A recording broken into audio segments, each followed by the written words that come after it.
Good day, happy Wednesday, everybody out there. Welcome to, and there we are. Hi, everybody. Welcome to OUTLAW Radio. Sorry about that there. It's I. Welcome you once again to my weekly roundup here at OUTLAW Radio. For those of you who are wondering what you're doing here and why you're here, this is a weird hat that I'm just trying out for today. I don't know if I want to wear this all the time, but that's fine. Hi, welcome to OUTLAW Radio. I'm the Outlaw of Night. I am and have been a professional wrestler since 1995, based out of Central Canada.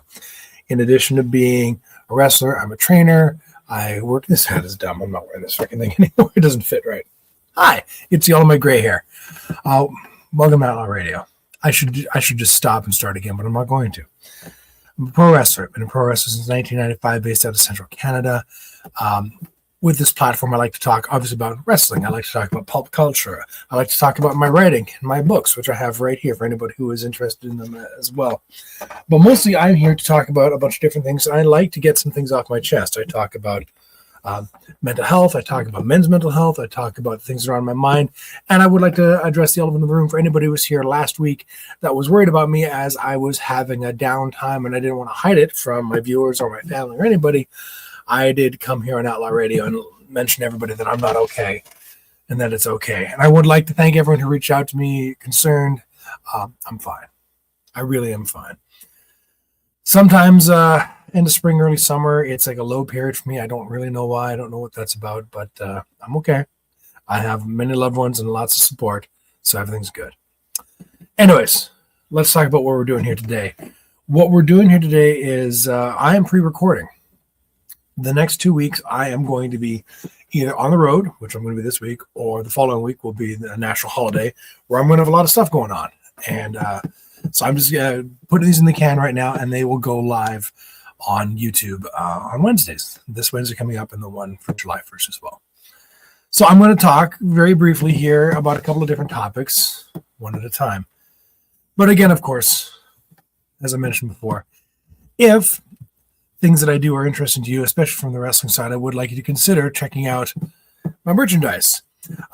If you go and check out the links down below in the description of this, there's a QR code above, but it doesn't seem to be here. I guess it's only in my live section. Anyways, I do have merchandise available at ProWrestlingTees.com and, of course, at GreatWhiteNorth.com as well.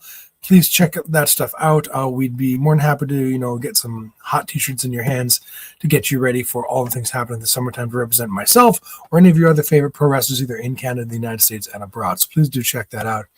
And, of course, if you're into reading and you do happen to enjoy urban fantasy or action adventure of any kind, I would ask you to go to Amazon.com. The link's in the description down below, and check out my my urban fantasy series. Of course, these are available in Kindle, paperback, and hardcover exclusively at Amazon.com right now. Actually, all the Amazon platforms. So if you like reading and you like going on there, please do check it out either here or live on TikTok, as I'm doing as well. So let's just get back to me. Hi, everybody. So I also want to take a minute here to talk about the last couple of weeks. Very busy time here in the pro wrestling world here in Winnipeg. Lots of different, companies happening all across the nation. But for the last 10 days at the Red River exhibition here in Winnipeg, my home company, Blaze Pro Wrestling, performed, I do believe it was a grand total of 24 events over the course of 10 days at the Red River exhibition. So 3 times a day, Friday, Saturday, Sunday, twice a day, Monday to Thursday. I personally only had 4 matches myself. The people who competed for the Red River X Cup specialty tournament we had just during the X, I believe Candy Chaos, the winner, competed in 19 separate matches in 10 days, which is crazy. Crazy, it's ambitious, and I have nothing but respect for everybody who showed up every day to put smiles on faces of all those people out there. I, of course, remain the best goddamn heavyweight champion in all of Canada and defended the title several times over the course of this week. And so I want to congratulate everybody at Blaze Pro Wrestling. I want to thank everybody at the Red River exhibition for having Blaze Pro out this year. I really hope you can have Blaze Pro back next year We worked really hard to put smiles on the faces of all the kids that showed up, and it meant a lot for us to have that kind of exposure and that outreach. So thank you very much. Also, if you're still interested and you're from the city of Winnipeg and you're watching this now on the Wednesday the 24th, this Friday, if you're in Winnipeg, please go to www.blazeprowrestling.com. Get your tickets now for Heatwave Havoc. It will be a fantastic, guaranteed sellout event in the city of Winnipeg. The last 10 Blaze Pro Wrestling events here in the city of Winnipeg have sold out. There's limited tickets available. We can only have a 300-person capacity. There will be food. There will be prizes. There will be merchandise of all your favorite wrestlers. Please come check it out. It's going to be a great time. BlazeProWrestling.com to get your tickets in advance right now if you're in Winnipeg. Thank you, everyone, for being here. If for those live on TikTok and for those of you who are showing up afterwards on YouTube, please leave a comment down below. Let me know what you like about this, and like, subscribe, and all that other great stuff. Thank you very much. So now that I've got 6 minutes of preamble out of the way, what are we talking about today? You've gone to the thumbnail and you've said, check this out. I want to talk about being a protector, which is probably an odd topic and probably not idea, but I want to talk about how much of an impact realizing this about myself has affected me. Now, obviously, in addition to being a pro wrestler and an author and all that other stuff, I'm a coach of young wrestlers. When I'm at the gym, I'm not well, even when I'm not currently employed as a trainer or anything like that, but I have worked in gyms in the past, and of course, when I'm there, I've gotten a great deal of personal satisfaction out of being able to coach and assist young up and coming people as they're trying to figure out how to work their way through the gym. Yes, I know I'm a big roundy faced guy. I still know the gym. Anyways, focus night. Being a protector really means something to me. And I'm sure that it got instilled in me very young by my parents, because, of course, I've got 2 younger siblings, where my job back in the early 80s was keep an eye on your brother and sister and keep them out of trouble and make sure you keep an eye on what they do. And, of course, I, like a lot of young men and kids, young people of my generation, a lot of the fiction that I was reading and consuming either on television or movies or in books dealt with protagonists that went out of the way to protect those less fortunate than themselves, to have empathy for them, and to do their best to put themselves in harm's way, physically, emotionally, or mentally, to try and help, to make sure everybody has an equal opportunity in life. It seems to be a recurring theme for some of my blogs lately. Anyways, I bring this up, and it's prominent in my mind right now that while in addition to being an author and a writer and a wrestler, and of course a damn fine live stream video guy here on YouTube, a job that I've had many times over the course of the years is working as personal security for either individuals or at events or at clubs or at corporations, whatever like that. And while there have been times where certainly it's been, a bit of a slog, or it's, occasionally boring, whatever, I have really found, as I've picked up some of those shifts again regularly these days, that I have a real personal affinity and satisfaction from doing the job.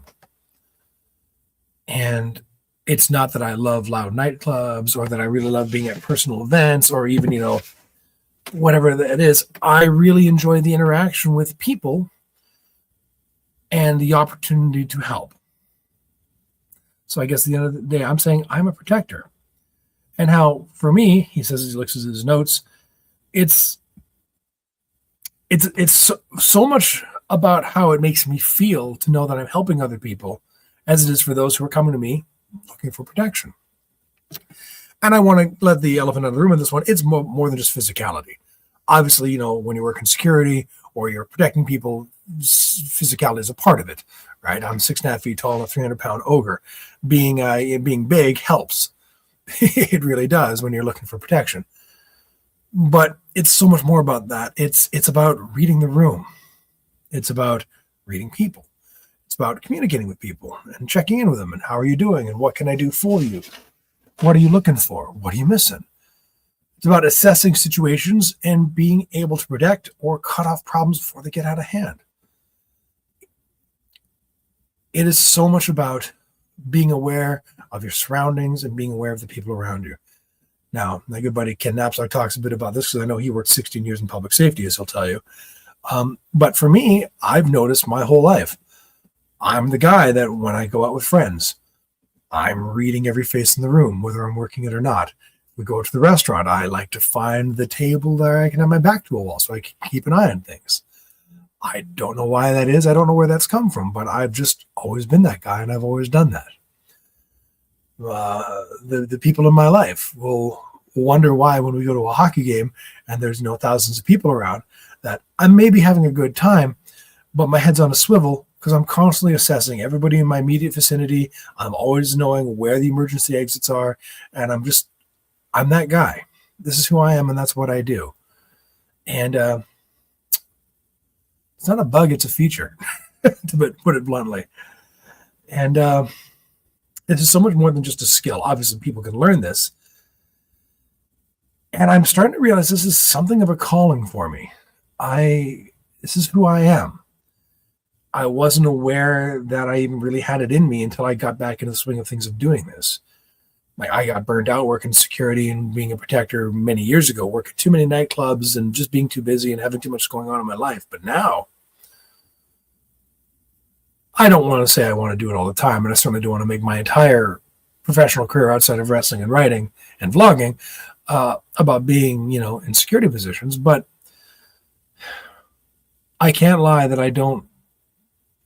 say that I don't get a lot of real satisfaction out of doing the job well.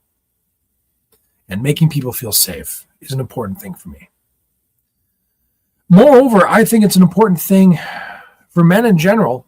And now we're going to have some boys talk here about the importance of being able to make the people in your life and the people around you feel safe. And while, again, as I said, the physicality is important, that's honestly the least important part of being a protector. I'm a protector of my daughter every day. And not just from predators or weirdos or, the other kids at school that might be mean to her or whatever that is. I protect her from herself. I protect her from her negative thoughts and her negative feelings. I protect her from my negative thoughts and feelings. I want to protect her from the world, while also being able to educate her and give her some guidance about how dangerous the world can be and how heartless it can be, and how in her own right, in her own way, by my protecting her, she can learn how to be a protector of herself and for those in her life that she needs to care about as she gets older. For the partnerships I've had in life, whether my friends or, and my loved ones, hi, baby. Being a protector for them is huge for me.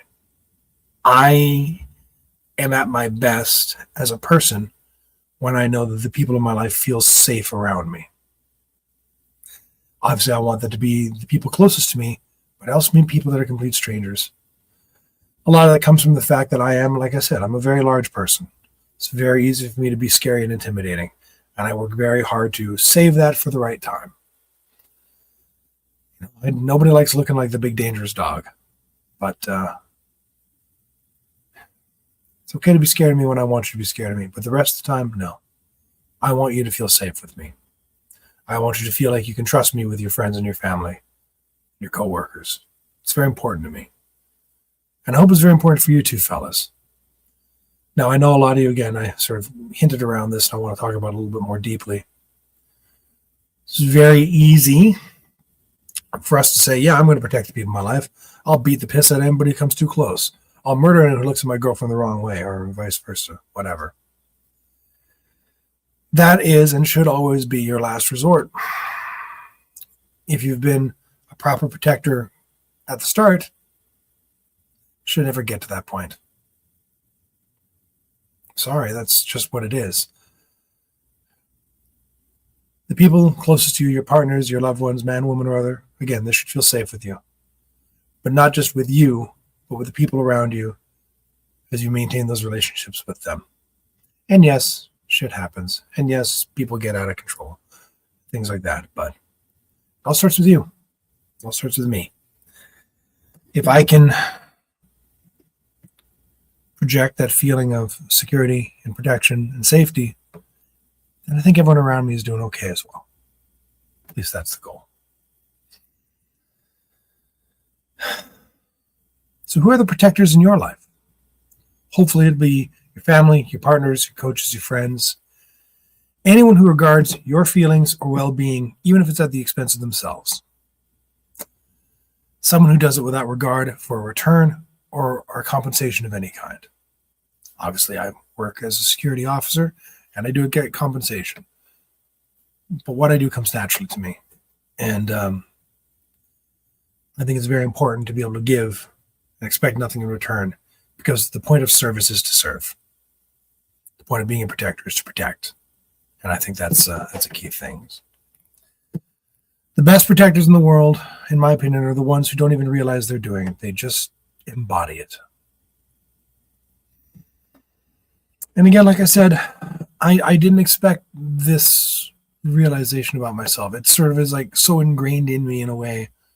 I didn't even realize it was something that needed to be quantified or identified. But again, being in opportunities and situations where I get to use these skills again and get to dust off my communication abilities and my ability to, again, read crowds and read rooms, it's been eye-opening. Not that long ago, I always said that, worst case scenario, I can always work as a security officer because it's the type of job that a guy my size can always get. Then I realized that isn't exactly true. It's a job that I can always get because on some level, it's just who I am and what I do. Whether my family, my friends, the kids in the Blaze Pro Wrestling Training Academy who I coach, anyone who's around me, I will protect you. I will keep you safe. It's who I am. It's what I do. So who are the protectors in your life? Who are the people out there that, you will do anything for should the situation arise? Who is it that you're protecting today? And when you're protecting them, how does it make you feel about them and about yourself? It's important questions. I hope you take them seriously. And that's all I've got for Outlaw Radio today. It's, I know, a bit of an odd topic, but something that's been on my mind. I want to share with you all. Thank you for being here. Please leave your comments and suggestions and the thoughts in the comment section below. Please like, subscribe, and share. I will be back live in 2 weeks. But for now, we're going to call this one a day. Thank you all for being here again. It means the world to me.